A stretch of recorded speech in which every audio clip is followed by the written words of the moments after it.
오늘 아침 우리에게 주시는 하나님 말씀은 신명기 20장 1절로 20절까지의 말씀입니다. 신명기 20장 1절로 20절까지의 말씀을 봉독하겠습니다. 내가 나가서 적군과 싸우려 할 때에 말과 병거와 백성이 너보다 많음을 볼지라도 그들을 두려워하지 말라. 애굽 땅에서 너를 인도하여 내신 데 하나님 여호와께서 너와 함께 하시느니라. 너희가 싸울 곳에 가까이 가면 제사장은 백성에게 나아가서 고하여 그들에게 말하여 이르기를 이스라엘아 들으라. 너희가 오늘 너희의 대적과 싸우려고 나와 왔으니 마음에 겁내지 말며 두려워하지 말며 떨지 말며 그들로 말미암아 놀라지 말라. 너희 하나님 여호와는 너희와 함께 행하시며 너희를 위하여 너희 적군과 싸우시고 구원하실 것이라 할 것이며 책임자들은 백성에게 말하여 이르기를 새 집을 건축하고 낙성식을 행하지 못한 자가 있느냐? 그는 집으로 돌아갈지니 전사하면 타인이 낙성식을 행할까 하노라. 포도원을 만들고 그 과실을 먹지 못한 자가 있느냐? 그는 집으로 돌아갈지니 전사하면 타인이 그 과실을 먹을까 하노라.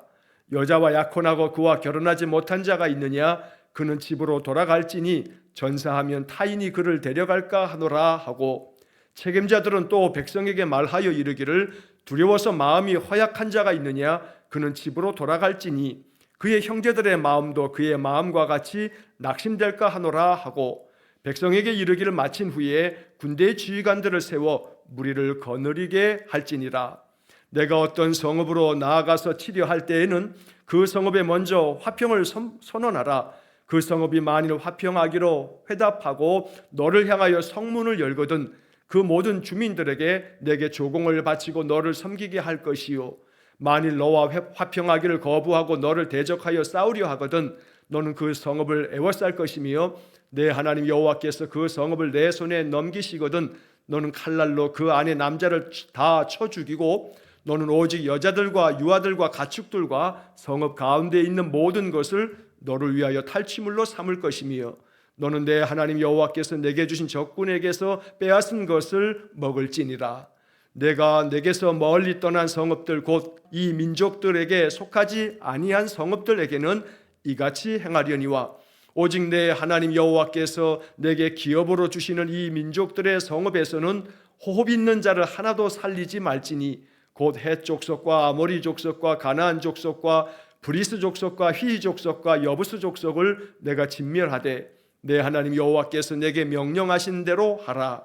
이는 그들이 그 신들에게 행하는 모든 가증한 일을 너희에게 가르쳐 본받게 하여 너희가 너희의 하나님 여호와께 범죄하게 할까 함이니라.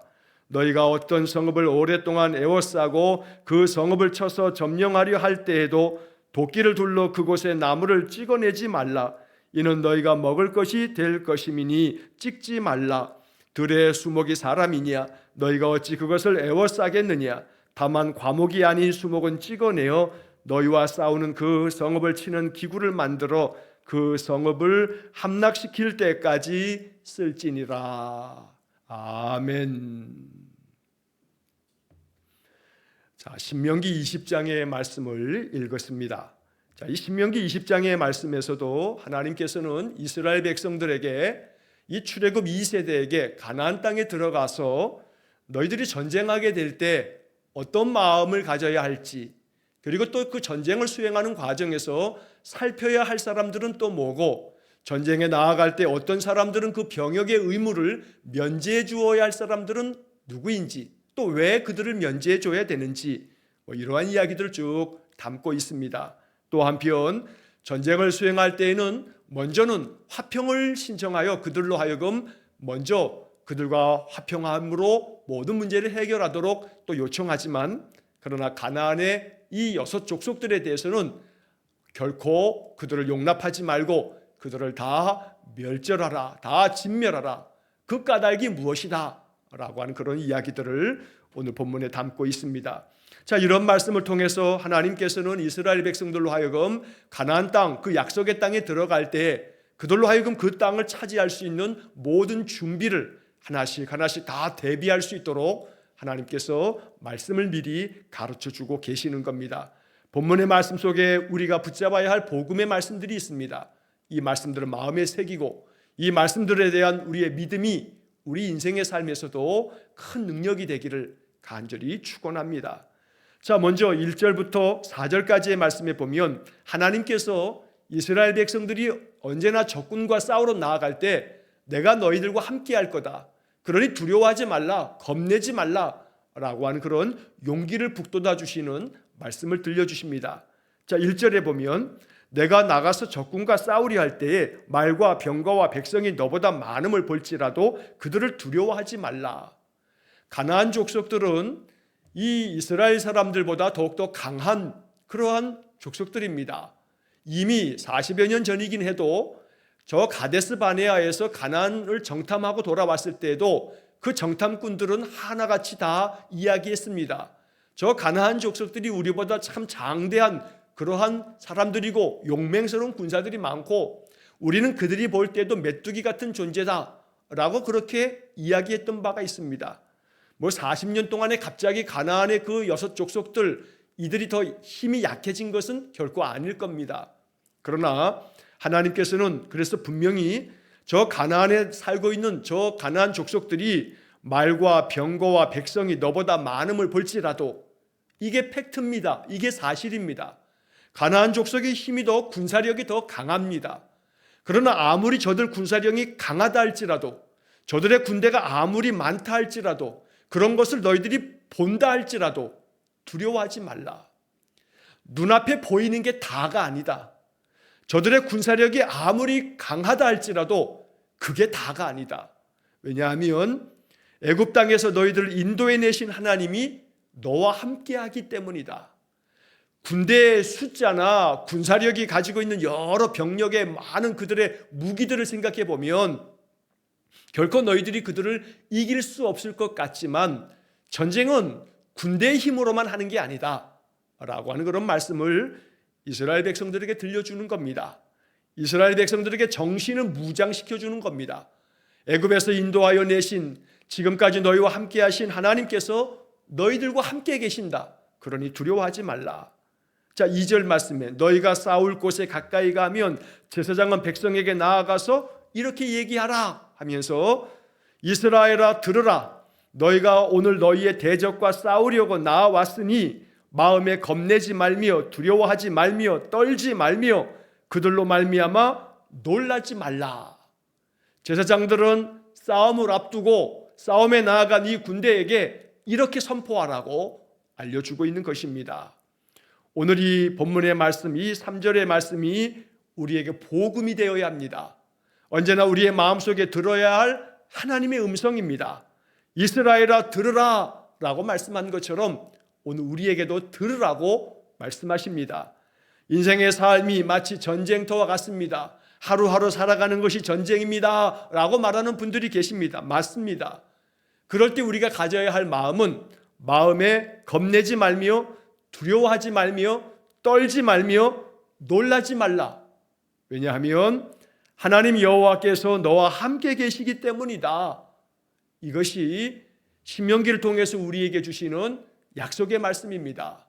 하루하루 삶의 무거운 짐을 지고 살더라도 내 힘으로 해결되지 못할 많은 문제들이 있다 할지라도 눈앞에 보이는 것이 어떠한 것이 됐든지 간에 도무지 내가 감당할 수 없는 일이라 할지라도 그런 많은 것들을 본다 할지라도 두려워하지 말라.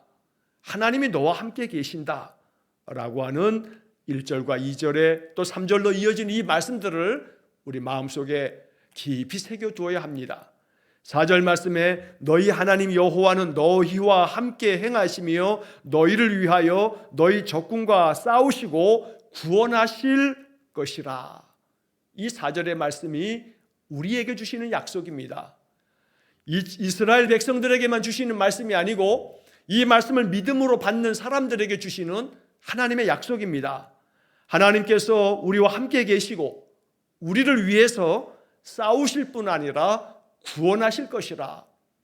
이러한 말씀들을 마음에 깊이 받아들여서 내가 이 말씀을 믿습니다. 하나님 나와 함께 계심으로 늘 나의 모든 인생의 삶을 인도하시고 나를 위하여 모든 것들을 싸워주실 것이기 때문에 내가 이 모든 것에서 승리할 줄 믿습니다.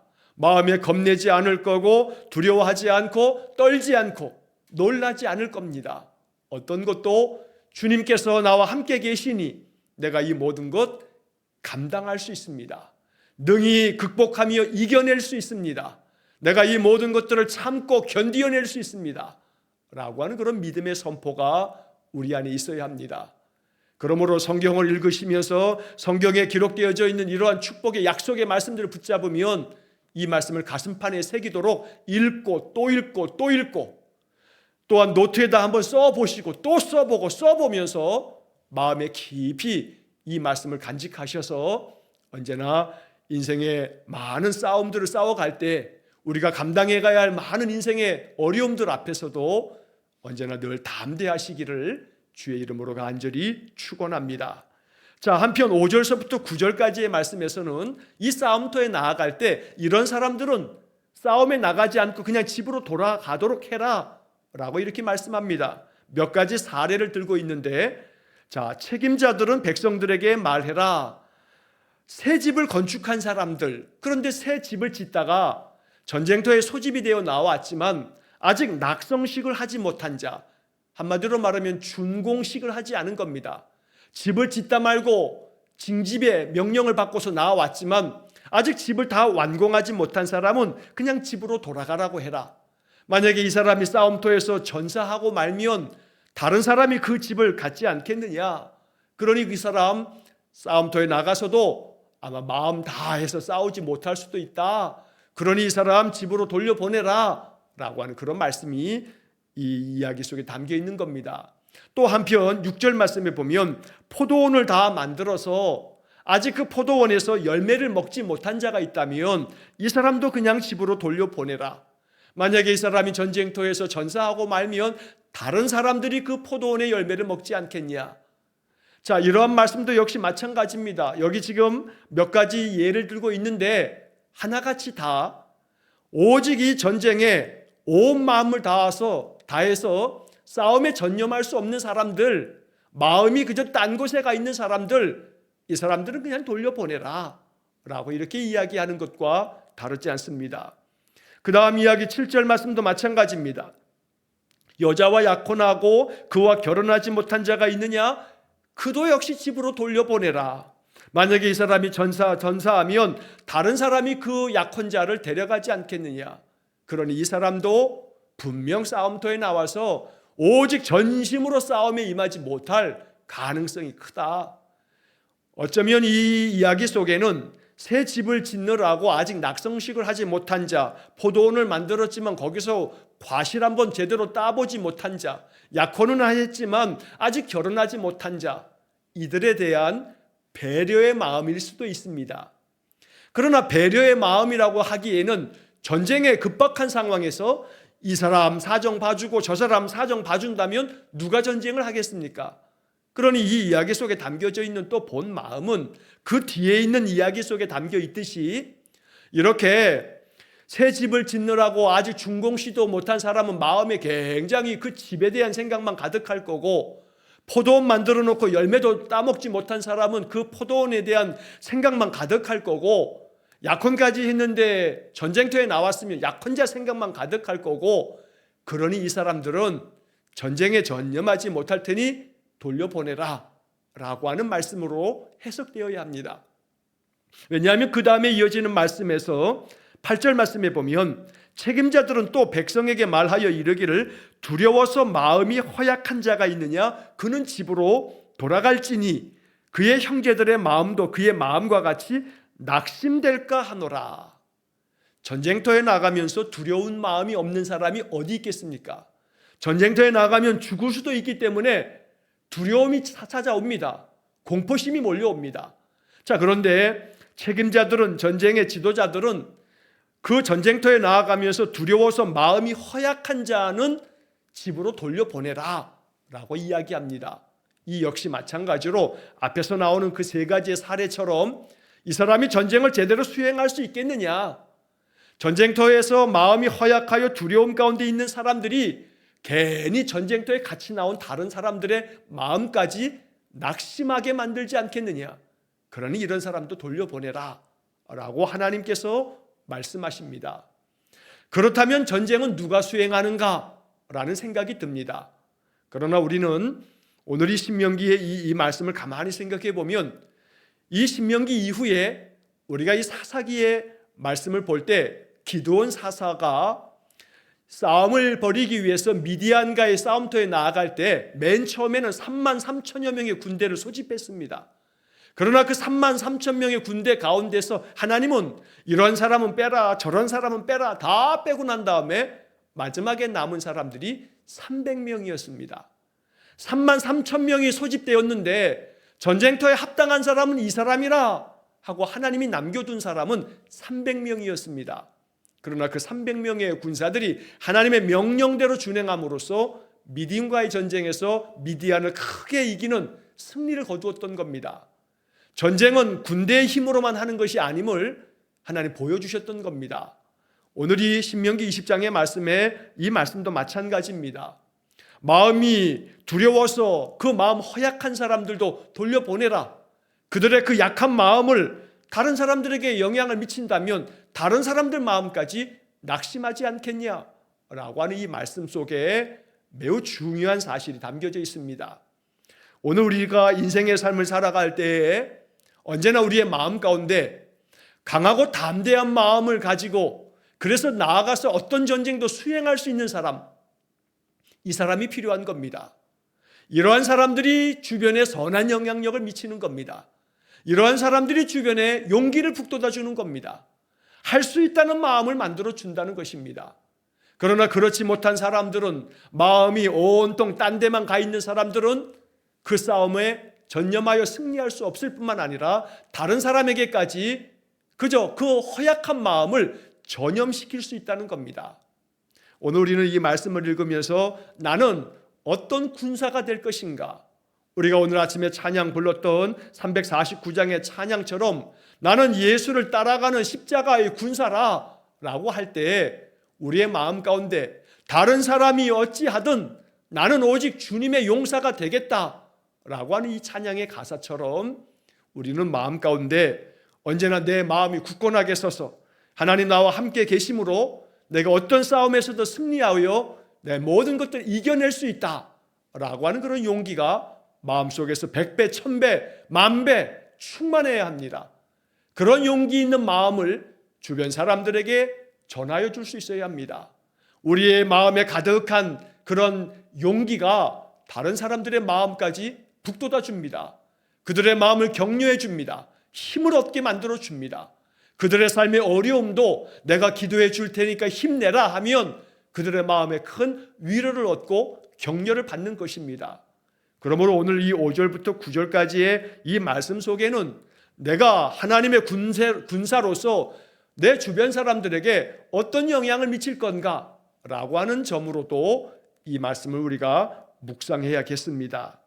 자, 그 다음 10절 말씀부터 15절까지의 말씀에서는 다른 민족과 전쟁을 수행하게 될 때는 먼저 취해야 할 자세는 화평을 위해서 그들에게 화친을 먼저 치내라 이렇게 얘기합니다. 자, 그래서 10절 말씀에 보면 어떤 성읍으로 나아가서 치료할 때는 그 성읍에 먼저 화평을 선언하라. 우리가 전쟁을 원하는 거 아니다. 너희들 우리와 싸우지 않는 것이 좋겠다. 그러니 너희들 먼저 항복해라. 싸움을 벌이지 아니하고 우리가 이 문제를 해결하자.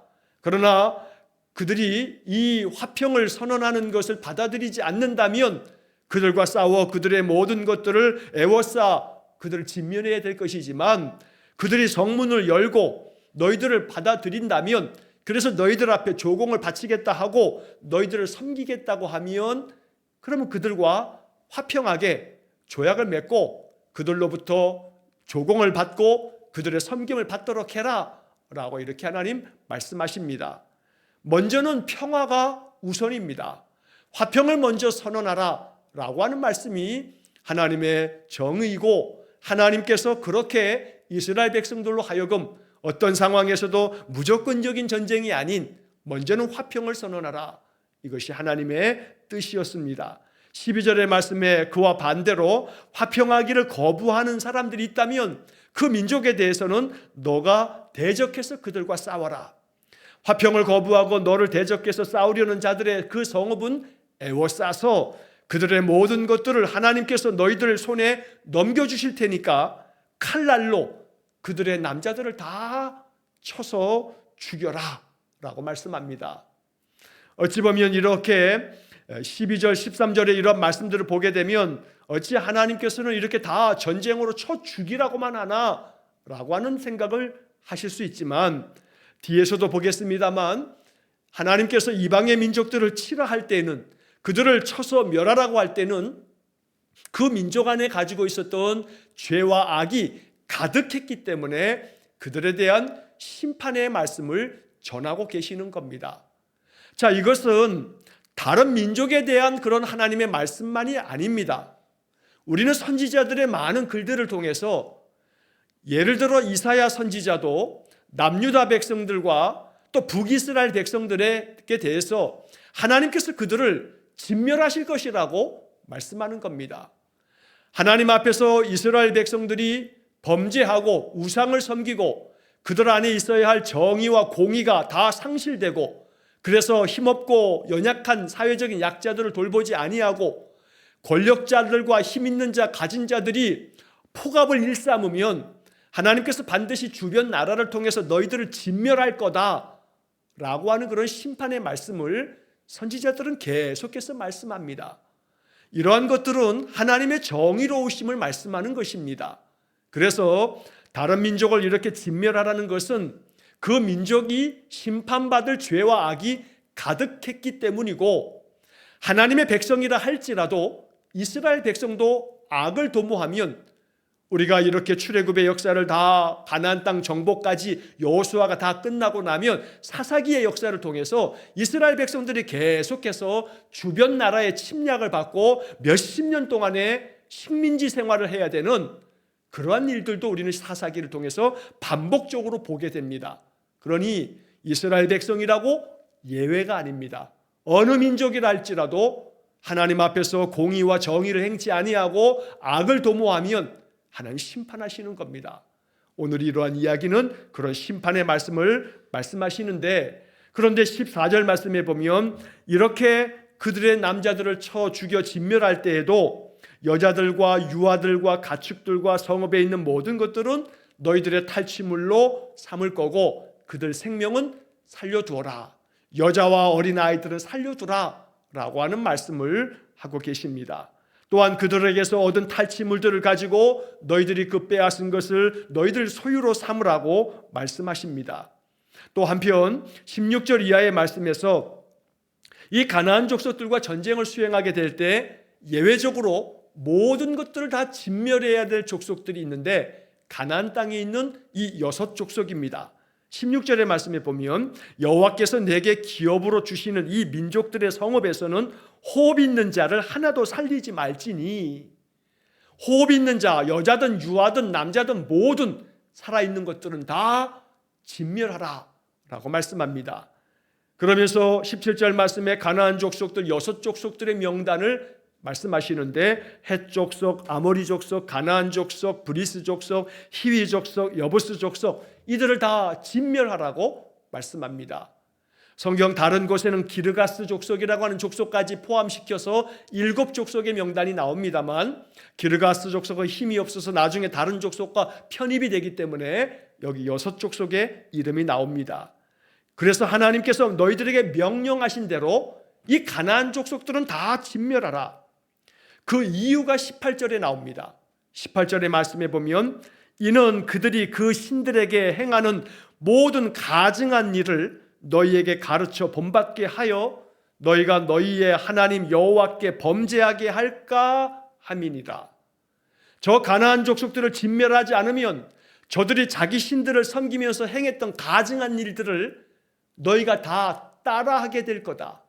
그러니 저 모든 것들을 다 진멸하지 않으면 너희들이 그들에게 그들의 행하는 일들을 본받아서 그들처럼 하나님 앞에서 범죄하게 될 거다. 그러니 다 진멸하라 라고 말씀합니다. 그러나 안타깝게도 여호수아의 말씀을 읽다 보면 하나님의 이 명령대로 준행하지 않습니다. 그래서 가나안 족속들의 일부를 다 진멸하지 못합니다. 그래서 사사기로 넘어가게 되면 그들로 말미암아 이스라엘 백성들이 범죄하게 됩니다. 악을 행하게 됩니다. 그 악한 가증한 일들 중에 하나는 이방의 우상에게, 몰렉이라고 하는 우상에게는 자기의 자식을 불태워 죽이는 그런 제사법을 가지고 있습니다. 자기의 아들들을 불태워서 몰렉에게 바치는 인신제사라고 하는 아주 가증한 악을 행했던 겁니다. 이스라엘 백성들이 그런 일을 자행했습니다. 하나님께서는 그런 일을 하지 못하도록 이 가나안 족속에게서 너희들 본받지 않으려면 그들을 다 호흡 있는 자들을 진멸해라 말씀합니다. 이 말씀은 어떤 것은 죄에 대한 그 어떤 것도 죄에 너희들이 감염되지 않도록, 전염되지 않도록 죄는 그 모양이라도 버려라 라고 바울은 우리에게 말씀하고 계시는 겁니다. 그러므로 죄와의 싸움이 영적 싸움입니다. 언제나 죄된 마음이 우리 안에 들어와도 마음 안에서 말씀으로 자꾸 대적하면서 이 죄된 마음을, 이 악한 마음을 내 마음에서 다 쓸어내 버리도록 말씀으로 선포하고 기도하고 찬양하고, 그래서 내 마음속에 하나님께서 기뻐하시지 않는 마음은 마음에 두지 않도록 자꾸 마음에서 싸워내는 것, 이게 바로 영적 싸움입니다. 어떤 것도 다 남겨두지 말고 진멸하라는 것은 사람에 대한 대적이라기보다는 오늘 우리 시대에는 이것은 내 마음 가운데 도사리고 있는 악한 마음들, 죄된 마음들 하나도 남김없이 진멸해버려라 라고 하는 말씀으로 이 말씀을 해석해야 합니다. 그러므로 언제나 우리의 신앙의 삶이 영적으로 날마다 성결하도록 거룩한 삶이 되도록 늘 말씀 안에 순종하는 믿음의 삶이 되어야겠습니다.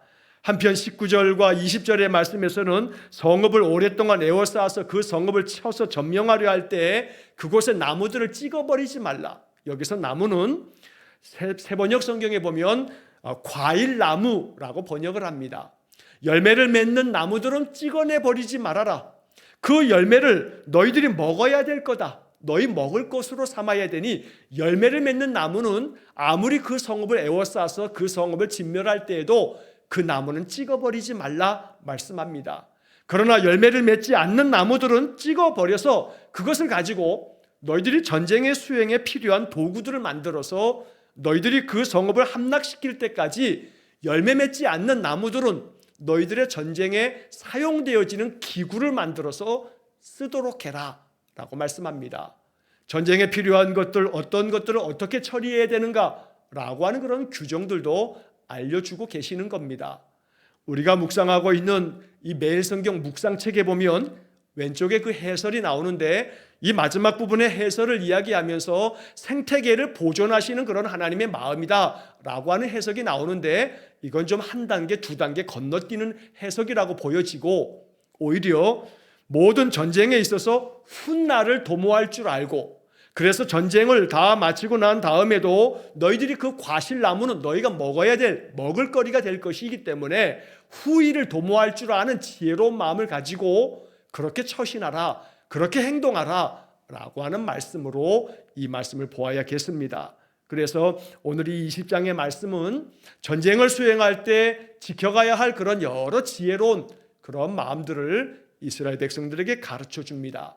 오늘 이 말씀을 마음 가운데 깊이 묵상하면서 우리 인생의 싸움이 마치 전쟁과 같아 우리가 싸워가야 할 많은 문제들이 있지만 그 모든 싸움에 가장 중요한 오늘 20장의 복음은 하나님 우리와 함께 계신다, 임마누엘이시다. 하나님 우리와 함께 계시니 마음에 겁내지 말고 두려워하지 말고 떨지 말고 놀라지 말라. 오늘 이 말씀을 마음에 굳건하게 붙잡고 언제나 강하고 담대한 마음으로 모든 인생의 삶에서 승리하는 삶을 살아가시기를 주의 이름으로 간절히 축원합니다. 기도하겠습니다. 자비로우신 아버지 하나님, 우리 인생의 삶에서 우리가 어떤 마음을 가지고 살아가야 할지 언제나 성경을 통해서 배우게 하시고 이 성경의 약속의 말씀들을 마음에 붙잡고 살아갈 때마다 우리 귀한 믿음의 성도들의 인생이 늘 승리하는 삶이 되게 해 주옵소서. 하나님 우리와 함께 계심으로 마음에 두려워하지 말고 겁내지 말고 떨지 말고 놀라지 말고 담대하게 인생을 싸워 승리하는, 잘 참고 견디고 이겨내는 우리 성도들 되게 해 주옵소서. 그리하여 어떤 상황에서든 항상 지혜로운 판단과 결정으로 우리의 삶의 모든 일들을 주님이 기뻐하시는 삶으로 늘 선택하며 살아가는 성도들 되게 해 주시고, 언제나 나의 대장 예수께서 나의 모든 인생에 앞서 가시니 언제나 주님을 따르는 십자가 용사가 되어지도록 은혜를 내려 주옵소서. 오늘도 한날의 모든 삶을 오직 주님께 의탁하오며 예수님 이름으로 기도하옵나이다. 아멘. 우리 구주 예수 그리스도의 은혜와 하나님 아버지의 극진하신 사랑과 성령의 교통하심이 날마다 우리와 함께 계시는 임마누엘 하나님을 마음 깊이 새겨 이 믿음으로 모든 인생 삶 승리하기를 소원하는 머리 숙인 귀한 성도들 위해와 저들 가정과 온 가족들 위해 영원토록 함께 하시길 축원하옵나이다. 아멘.